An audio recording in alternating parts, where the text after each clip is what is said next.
Council will call this meeting order. For the record, it is May 13th, 2025 at 6 p.m. We'll begin this evening's regular city council meeting with roll call attendance. Thank you, Mr. Mayor. Councilman Cavanagh. Here. Councilwoman Little Roberts. Here. Councilman Taylor. Here. Councilwoman Strader. Here. Mayor Simonson. Here. Next item is the Pledge of Allegiance. Would all please rise and join us in the pledge. Allegiance to the flag of the United States of America, to the republic for which it stands, one nation under God, indivisible, liberty and justice for all.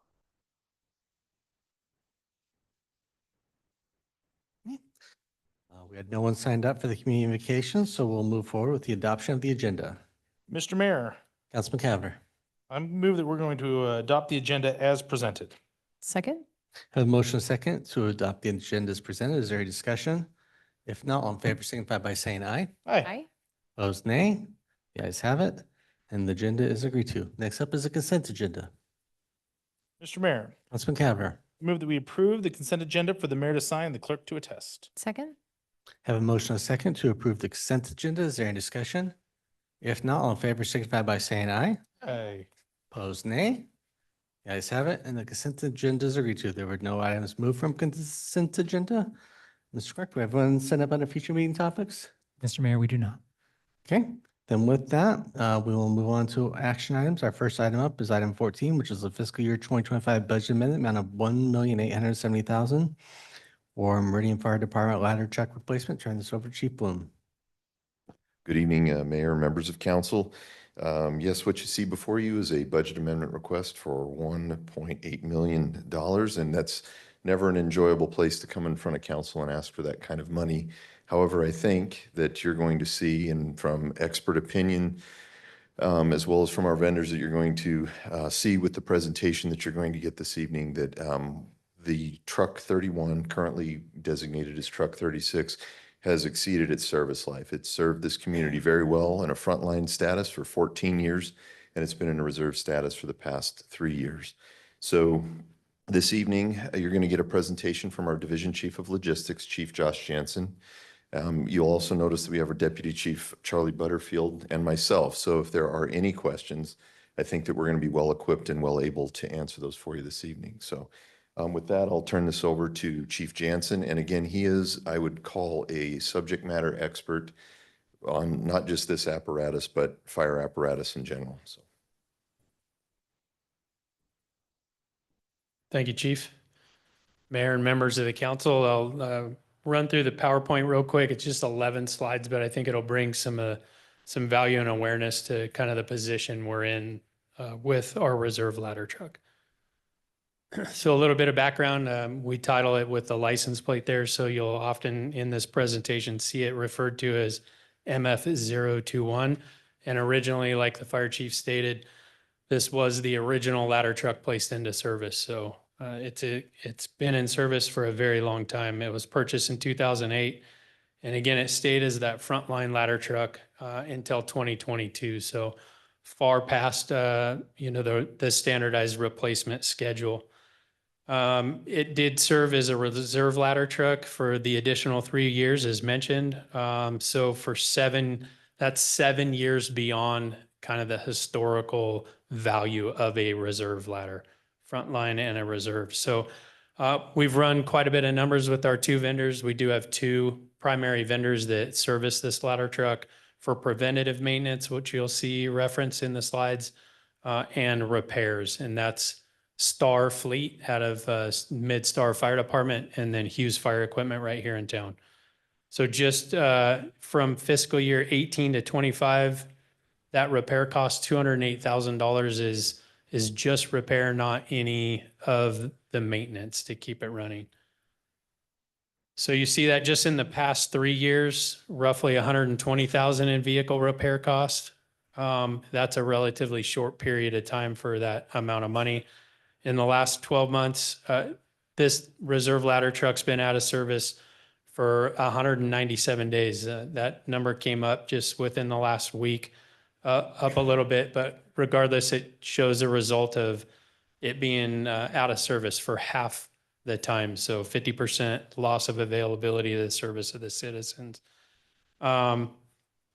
in the last 7 incidents. So there, each time that we've placed it out of reserve into frontline status, it's rendered itself unusable. So something is broke as well. So just reiterating that that has equaled about a 50% reduction in available status. So I asked to get some recommendations by both of those vendors that I mentioned, Star and Hughes Fire Equipment. And you'll see some stuff in here in quotes. Hughes stated that it's beyond its service life and does not meet the NFPA recommendations for emergency response. And it just kind of outlines 12 years or 10 years, I'm sorry, for frontline service and additional 5 for reserve.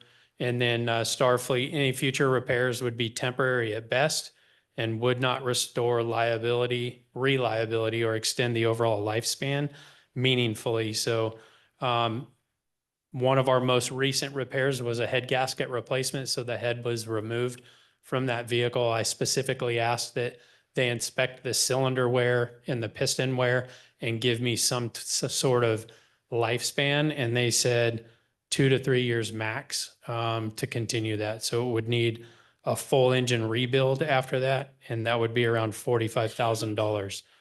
The most recent repairs, just of rebuilding the transmission and doing the head gasket, was right around $35,000, and it was out of service for just over 3 weeks.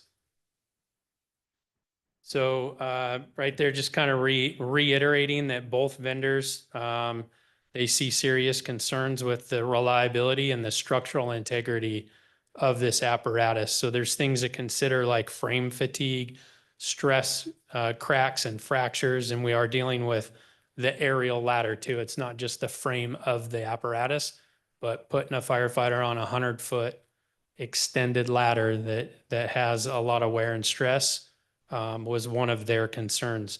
Drivetrain, suspension replacements, chronic and compounding electrical system issues. So they highlight that once we start getting into these repairs of this nature, that they're $30,000, $40,000 each time. And those 2 examples kind of reinforce that. So our last one was $35,000 to just, resurface a transmission and put a head gasket on. They said to rebuild that engine would be $45,000. Any structural damage, any aerial ladder damage, you're looking at real high numbers of figures there. So they just advise that it's going to get worse if we keep that vehicle in service. So their recommendation there is just given the operational unreliability, substantial financial burden of the continued repairs, and expert advisement from both our service vendors, we strongly recommend replacing the reserve ladder truck, which is now titled Truck 36, with a new apparatus. This approach is the most operationally effective means to ensure uninterrupted fire and emergency services for the community. And then we have looked at other alternatives. So you'll see 3 different alternatives. So to replace our truck with the current truck that we just bought, Truck 35, was about $2.5 million, and that was brought up earlier this fiscal year. So we looked at 3 different alternatives. We looked at a frame-off restoration. Just a couple hours from here, there's a vendor that specializes in that. And you'll see some pros. So it's about $1 million is what they quoted me to do that. The con is that it's going to take at least 6 months to get it into the line, and then at least 12 months to do the frame off restoration. So we would be without any reserve ladder truck for right around 18 months. So that could be a little bit longer. And then most notably, then that means no reserve ladder for that time period. So anytime one of the front line ladder trucks goes out of service, then we're automatically at that 50% reduction in service. And then I guess it's also to note that you're restoring an 18-year-old vehicle. So there's still going to be some concerns with it. Another option was the fire chief asked me to look at all the other vendors. So I looked at several different vendors there. You can see Rosenbauer, HME, Sutphin, Pierce is what we currently go with. And then one other option is E1. And to get the same ladder truck, there's really a marginal difference between any of the vendors. And I think the chief might talk a little bit about that, but they're all right in line with each other. The con that comes with that is now we start having inconsistencies in our apparatus, and this city's done a very good job of having similar apparatus. They're all the same. So our frontline equipment is very similar, which reduces the potential errors in that emergency timeframe. Knowing how to operate that ladder truck, the training that goes into it, familiarity, all of that. So that's kind of the con there. And then the other alternative that we came up with is the one that's before you tonight for 1.87 million. And that is for what Pierce calls a stock unit. So they make a certain amount of stock units that they release on the first of the month. There may be one, there may be two, there may be three. And if you are fortunate enough to purchase that ladder truck that's a stock unit, it's a reduced time frame, which it reduces it down from about 56 months to build it down to 6 months. And that 6 months is really just them fine tuning it specifically for your cities, things like logos, moving some compartments around. But it also comes at a $700,000 decrease in price from the exact replica truck that we want.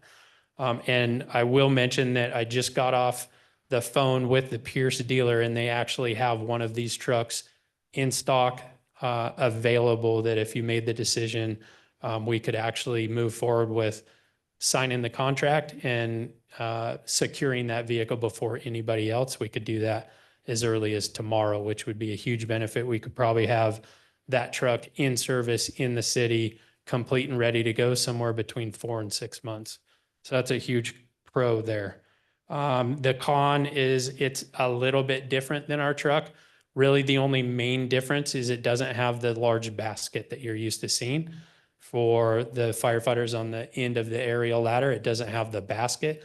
So it's often referred to as a straight stick. So it still has the waterway. The only thing it's really missing is the basket, and then also a reduction of one of the axles. So there's actually a lot of pros to it. It's very nimble.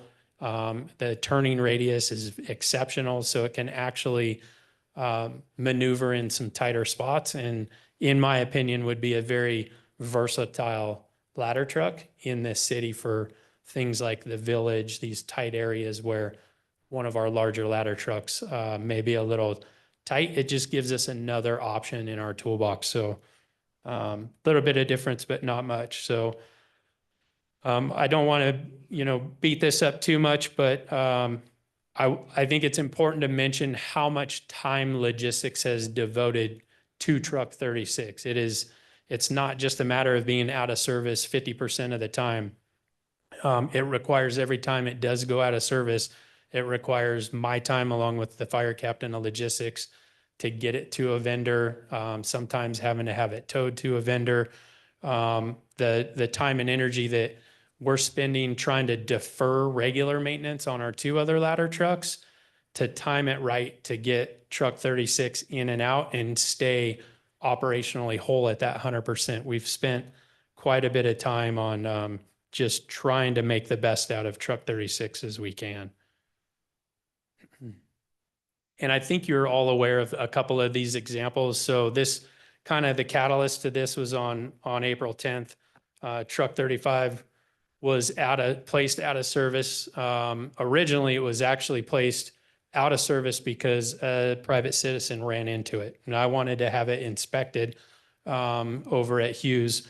When it got done being inspected at Hughes, it went to leave and had a fuel issue that was non-related to the car accident. So I made the decision to put it in and try and have it looked at. It ended up being a pretty major fuel issue, which rendered that apparatus out of service for multiple days, including the weekend. When they went into Truck 36, the reserve ladder truck, that's when we discovered the transmission was blown. So that resulted in that just one ladder truck in the city for 6 days. So that was kind of our first real look at this. This is actually a really big problem when we're reduced down by 50%. And that's why I started looking at the numbers both fiscally and then the numbers of days out of service. And then the most recent was on April 28th. We received truck 36, the reserve ladder truck. We received it back on a Friday from the head gasket replacement and the transmission. So we thought it was ready to go in service. We scheduled truck 35 for its overdue maintenance and a bunch of items that were kind of past due for that following Monday. As soon as we started moving truck 31 over to the vendor, truck 36 blew a coolant line. So it's another example of each time we go to put it into service, we're starting to see a new failure. It's not the same failures, it's new ones over and over. So we quickly reversed that, brought the truck 31 back into service, had that coolant leak fixed. And then shortly after that, upon the pump test, it wouldn't even pump. It wouldn't pump any water. So we had another issue with it that day as well. So we rescheduled truck 31 for Tuesday, got the repairs done on truck 36, and then now truck 35 is back in service, and truck 36 is in reserve status again. So I know that's long-winded. I just want to provide you with as much detail as I can. And here's kind of a summary. The ongoing operational challenges and mechanical failures at truck 36 are placing a strain on the department's ability to maintain consistent ladder truck service. The frequency of these failures, despite significant repair investment, indicates that truck 36 is no longer a viable reserve ladder truck. Continued reliance on this unit jeopardizes our operational readiness and response capability. And I'm happy to answer any questions. Thank you. Council, any questions? Mayor, real quick. Councilman Capper. Thanks for the presentation and overview. Just want to make sure I'm understanding then. The recommendation is really kind of the third option that you've presented to us, which is as I understand, a Pierce truck with a shorter axle and ditches the bucket. Any other differences between what our traditional ladder trucks have been versus what you're proposing? Just very small compartment size and configuration, very minimal things. The largest thing is that bucket is not on there. Mr. Mayor, Councilman Capper. no anticipated interruptions then in terms of operations as our crews have used our ladder trucks in the past? Nope, there will be a training component, but we've talked with our training chief and feel confident that that's an easy fix. Just going to take a little bit of training. Okay, thank you. Mayor, Councilman Taylor. just a quick question on the bucket. It doesn't have one currently. Is there plans to fit it, to put a bucket on it at some point? Or is it just, that's not how it's designed to actually work? Correct. It's not designed to work that way. So it's a straight stick. It's built that way. It would not have a bucket on it. Mr. Mayor, Councilman Taylor. follow, does that affect any kind of like ability to provide, does that degrade your ability to respond to certain types of incidences if you don't have the bucket? I mean, that's something, if you could speak to that just for a little bit, I'd just like to understand that difference for my own. Councilman Taylor, excellent question, and I'll let him answer, but to answer your question, a straight stick ladder, in my professional opinion, is a better ladder truck for this community. If we were to look right across the street at the podium constructed 4-story over a commercial, the only aerial device that I could put right in the window for a rescue is a straight stick aerial. So it's a scalpel, and the bucket offers some convenience, large commercial occupancies, things like that. But when it comes to aggressive rescue and safety of the firefighters as well as the community, straight stick is a far, in my opinion, is a far superior product. And I can speak to, I spent about a decade working on a straight stick. And there are a lot of advantages to a straight stick. In fact, I've never worked on a bucket. The buckets are largely for doing things like cutting holes in the roof. So you're more stable to do that. But if you're trained correctly, then you can still provide a ventilation hole in a roof from the stick as well. So like the chief mentioned, there's a lot of benefits to the rescue portion of a straight stick and not having the bucket in your way. And that's where I go back to my comment. My opinion is I think it serves as an additional tool in this city's toolbox, and now we have both. So I tend to look at the pros and the positives in things. And I think it yields a lot of additional rescue features, high point angles for high point rescues, rescues out of canals. There's a lot of great things that this ladder truck will be able to do. Maybe just I'm not going to ask you to be a mechanic, but I am curious, when someone says 2 to 3 years of lifetime potentially, what does that really mean? Does that mean, 2 to 3 operational years in terms of like sitting there not being utilized, or hours on the engine? How do we to understand what 2 to 3 years means in a reserve truck in theory from a mechanic's standpoint? What are they really articulating? Everyday usage, 2 to 3 years, once every 6 months, 2 to 3 years, or is it all the same no matter what? No, it's a great question. And I asked that specifically. I asked for that upon the evaluation, and that is for our use case. So how many hours we're putting on the engine in a given year is what they estimated. If we use it as a reserve, the amount that we're using it, they expect that life expectancy to last another 2 or 3 years. If it wasn't being used as frequently as we're using it, if it wasn't being used at all, then it's going to last a long time. But it's directly related to engine operating hours equaling years. So Okay, thank you. Appreciate that.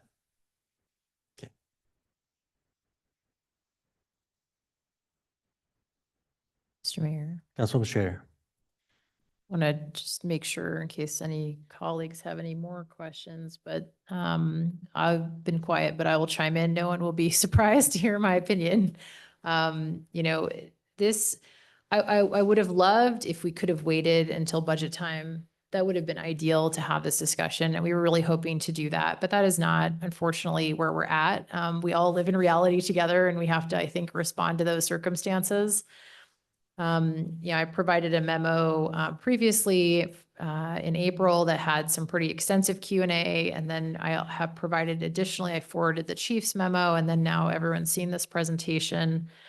I feel very strongly that going ahead with ordering a replacement ladder is the right thing to do, just based on all this information. I think for me, the cost is a concern, and I have to say that the speed with which the price of ladder trucks across the United States has gone up in recent years is very concerning. The chief forwarded me some antitrust articles about that. I know the government's looking at that. I think it's really important that they do that. Obviously these pieces of equipment are critical for cities across the country, not just Meridian. I'm very happy that we at least have this narrow opportunity to try to get this apparatus, for 1.87 million. I think it sounds like it would be a great fit and add some versatility to our fleet. At this point, it feels to me like even a bigger issue for me, and part of, why I was supportive of the amendment, it's not just the cost. I think it's the fact that it's been out 50% of the last 12 months. Like, that is a really sobering piece of information. And I think, our community deserves to have robust functioning ladder service. I think that's really important for any city. So with that, I would go ahead and make a motion that we approve the fiscal year 2025 budget amendment in the amount of $1,870,000 for Meridian Fire Department's ladder truck replacement. Second. I have a motion and a second to approve item 14. Is there discussion? Mr. Mayor. Councilman, I think that was Kavner? Yeah, Okay. thank you, Mr. Mayor. Sorry, he was grabbing his mic at the Okay, same time. fair enough. Appreciate the good comments from my good colleague, Councilmember Strader. Budget amendments of this caliber are one I typically don't support for one reason, is that these don't come with a public hearing. And I think it's important for our public to be able to weigh in. However, in light of what I think is a pressing and urgent need, I'm supportive of this budget amendment tonight. And Chief, I appreciate your comments about the cost of human capital. The cost of repairing the apparatus certainly is expensive, but certainly the cost in terms of your time and your colleagues' time is something, quite frankly, I hadn't fully considered. So I appreciate you putting a spotlight on that. I think that's an important piece as well. I think that you've brought forth a very prudent recommendation. While it has a very large price tag, I think it's the appropriate solution. So I appreciate your brainstorming and collaborative approach to trying bringing us a solution that meets the needs of our community. I'll be in support tonight. Mayor? Councilman Taylor. Just a quick question. Can you confirm we're not using general funds, we're going to use the public safety funds for this purchase, is that correct? Councilman Taylor, that is correct. As it was, the budget amendment was written with the public safety funds being identified. However, it's council's discretion, I guess, to what fund is utilized. And just, it is all the same money. It's just that we've earmarked some to go towards that transfer. So, Mr. Mayor, Councilwoman Strader. maybe I could be helpful there. I thought actually maybe finance would be here, but we don't actually earmark, just as a practice, we do not earmark within the city generally. By ordinance, the exceptions to that are we've always had a capital improvement fund and we've always had a public safety fund for these types of replacements. And that it's basically a mathematical formula of a small percentage that every year gets swept into those dedicated funds. And I know our CFO, Todd, would be happy to go through in more detail because it is actually a little bit, I know as I was getting my arms around past budgets, getting my arms around those two funds did take a little time. And I think he would be happy to help with any questions on that. Mr. Mayor.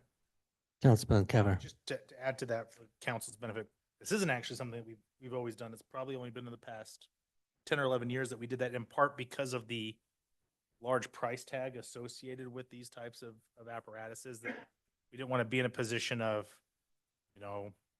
that eats up kind of a budget during a budgetary hearing. And so we've put a little bit away each year so that we makes these decisions while still challenging a little bit more easier than if they just pop up out of the blue. Mr. Mayor? Councilman Taylor. Yeah, I'm going to support the budget amendment tonight too. I think one of those core responsibilities of the city is public safety, and sort of the water infrastructure are things that we don't want to delay unnecessary investments for the safety of the citizens. Certainly our firefighters. I mean, these are high stress situations. You can't afford for these things to go south when you have an emergency. They have to be in good working condition. It seems like we've stretched it as far as we can stretch it. And we're at that point where we need to do something for a city growing as quickly as we are. Seems like makes sense. I understand would have been better to do it through the regular budget process, but circumstances are what they are. That seems like moving in a timely fashion makes some sense. So I'll be supporting it tonight. Thank you. Okay. All right. If I just could just add in that, I know that I think that actually the time that we've taken from when you first were bringing up the opportunity to buy off of this, I think that there's been more investment in where we are and what we want, and what makes sense operationally. Since that conversation, even a price point that was different than a couple months ago when this conversation was occurring. So I don't want to say I think we did the right decision all the way around, but I think we've got to the point where it makes sense moving forward in that context. So appreciate the extra effort and work to get us to this location and a path forward that when we come back in a couple of weeks, we talk about the operational plans moving forward for the department, how this fits into that role and function in that context. So while I won't be voting at all, definitely supportive of the effort and the results, and make sure we have the needs to deliver the services to the community. So with that, let's quickly call the roll. Thank you, Mr. Mayor Cavanagh. Aye. Little Roberts. Aye. Taylor. Aye. Strader. Aye. All ayes, motion carries. Item is agreed to. Thank you all very much. Thank you. Thank you. Next item up is item 15, which is a public hearing continued from April 22nd, 2025 for Senate appointed apartments age 2025-0009. I know we do have a request for continuance. I'm not even sure, did we ever even open this public hearing before? So it's still not even open. So I believe the applicant is online if council wishes to hear from them or from staff on the reason for the continuance, but don't from the public is here either. Councilman Cavanagh. Mr. Mayor, thanks. I am curious, Linda, Bill, what's the basis for the continuance request? The applicant is working with the city to work out some issues with the project. And so we will be ready for the June 3rd public hearing. Okay, Want to work out some differences that we're having, so. so, Mr. Mayor, council, always support fostering collaborative conversation between our staff and the applicant. This is the second continuance request, so fortunately, we don't have anybody here from the public that's here. I don't know if there's some people online that plan to testify, but I think that's a big deal when we're continuing a request multiple times. I think it doesn't always send the right message to our public. In light of this maybe getting us to a better application, I'm certainly supportive, but I don't know if council has any other feelings that they would want to share. Mr. Mayor. Councilman Schrader. Thank you, Linda. Just, I mean, you sounded like you had a really high confidence level about the June 3rd date, but it takes two to tango. So I just want to make sure that you feel good about that, or would you want us to build in any additional cushion into this? Because I think I just want to say, having a third, not that I expect that, but a third continuance request, if it were to come, I would not support. I would actually expect the applicant to present. So I just wanted to kind of just put that out there, and perhaps we could hear from the applicant if it's appropriate. They're raising their hand. I think they want to speak and explain the situation. Because I think what you'll hear is they could be ready to go, but we'd already informed the community that this was Okay, planned. So, let's hear that, and then that will give us the confidence for continuing. okay. Good evening, Mayor Simpson and council. Can you hear me okay? Yes, we can. I just wanted to add to Linda's comments. I think we're there. We just, we had requested the continuance before we had the opportunity to clarify some items in the staff report. And there was one item I'm still waiting from ITD. They had sent me an updated letter. What happened is when we asked to separate the development agreement to accommodate, it's two parcels with one DA. We have a regional bank that wants the pad. They requested the DA be separated. We're doing that. That, along with a previous application, as you know, that didn't move forward with the affordable housing, triggered an ITD requirement. And they sent me a letter updating the distance of the deceleration lane along Eagle, but it's not updated in the staff report. And the difference is like 270 versus 340 feet. And we just want to make sure it's accurate. So I'm confident we'll be ready on June 3rd.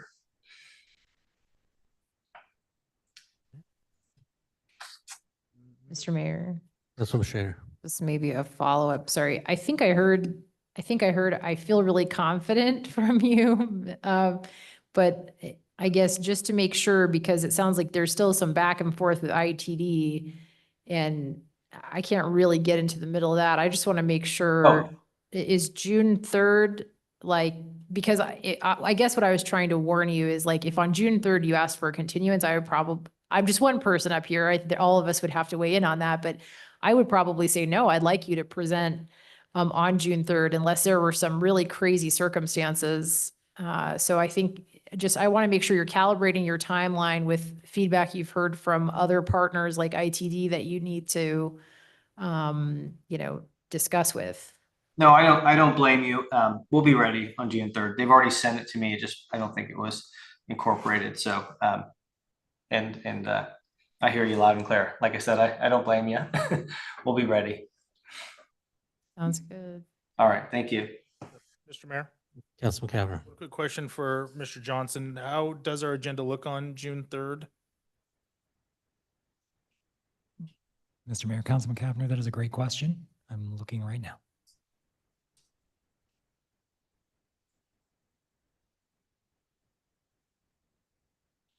At this time, we don't have any hearings scheduled for June 3rd. Mr. Mayor, Councilman Cavanagh. move that we continue item 15 Yes, application H 2025-0009 to June 3rd. I have a motion and a second to continue item 15 to June 3rd. Is there any discussion? If not, all in favor, signify by saying aye. Aye. Opposed, nay. The ayes have it, and the item is continued. See you back then, if not before. All right, with that, we'll move on to item 16, which is ordinance number 25-2082. Ask the clerk to read this ordinance by title. Thank you, Mr. Mayor. It's an ordinance for rezone of a parcel of land situated in a portion of the south half of the southwest quarter and the southwest quarter of the southeast quarter of Section 21, Township 4 North, Range 1 West, Boise Meridian, City of Meridian, Ada County, Idaho, more particularly described in Exhibit A, rezoning 14.901 acres of land from R8 zoning district to R15 zoning district in the Meridian City Code, directing city staff to alter all applicable use and area maps, as well as all official maps and zoning maps and all applicable official maps depicting the boundaries and the zoning districts of the city of Meridian in accordance with this ordinance, providing that copies of this ordinance shall be filed with the Ada County Assessor, the Ada County Treasurer, the Ada County Recorder, and the Idaho State Tax Commission as required by law, and providing an effective date. Thank you, council. You've heard this ordinance read by title. Is there anybody that would like it read in its entirety? Seeing none, do I have a motion? Mayor, Councilman Taylor. move that we approve ordinance number 25-2082. I have a motion and a second to approve ordinance number 25-2082. Is there any discussion? If not, clerk call the roll. Thank you, Mr. Mayor. Cavanagh. Aye. Little Roberts. Taylor. Aye. Strater. Aye. All ayes, motion carries, and the item is agreed to. Next up is item 17, which is ordinance number 25-2083. Ask the clerk to read this ordinance by title. Thank you, Mr. Mayor. It's an ordinance repealing Title 13 Meridian City Code regarding Parks and Recreation regulations, adopting a new title, Title 5 Meridian City Code regarding Parks, Recreation, and Forestry, repealing conflicting ordinances and providing an effective date. Thank you, council. You've heard this ordinance read by title. Is there anybody that would like it read in its entirety? Seeing none, do I have a motion? Mr. Mayor, Councilman Taylor. move that we approve ordinance number 25-2083. I have a motion second to approve ordinance number 25-2083. Is there discussion on the motion? If not, clerk will call the roll. Thank you, Mr. Mayor. Cavanagh. Aye. Little Roberts. Aye. Taylor. Aye. Strater. Aye.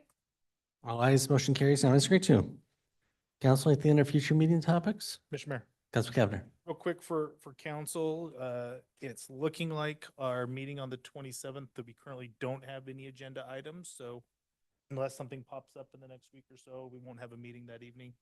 The clerk or I'll communicate with you closer we get to that date, but with the Memorial Day holiday and as you've all noticed, a lighter than usual agenda, we don't forecast any need to meet on the 27th. So more to come on that, but just wanted to flag that for you.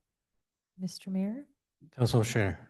Just to kind of preview one thing, and I think the chief hopefully touched on it. I don't recall it coming up specifically in his presentation, but I do think the fire department would be very interested to come and just talk about different operating models that they're looking at. Now that they have that new kind of AI-driven tool, Dark Horse Analytics, that has allowed them to look at the data about our responses and different ways of tackling that through a different perspective.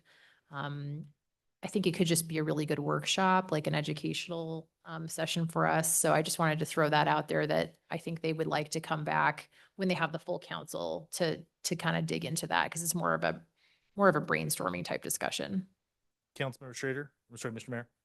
Councilmember Schrader, I am in full agreement. We had thought about it maybe for this evening, but in light of being down 2 council members, we want to wait to your point till everybody's back together And I think we were looking at the 27th, but with that being canceled, that may push it in June. into June. Here we have a very light agenda on June 3rd at this point, so. Okay. Mr. Mayor? Councilman Cavanagh, one more thing, just a quick announcement for those that can be here, and I apologize if you already received this, but we will be at Owyhee on Thursday, giving them a banner and ice cream, if anyone is available, at 11 o'clock, which is around their lunch hour, so I think they'll be out and about, and I'm not exactly sure what it's gonna feel like or look like, but there will be ice cream for the students of Owyhee as the Water Tower Championship winners. So, Mr. Mayor? Councilman Cavanagh. Yeah, if Dave can just send us an invite with time and where to be to all the council, I think that'd be helpful. So, Yeah, just want to make sure you got it because on my, I just saw it on my calendar yesterday. okay. Mr. Mayor, Councilman Cavan. and I move we adjourn. Motion adjourned, all, Second? motion and second adjourned, all in favor, signify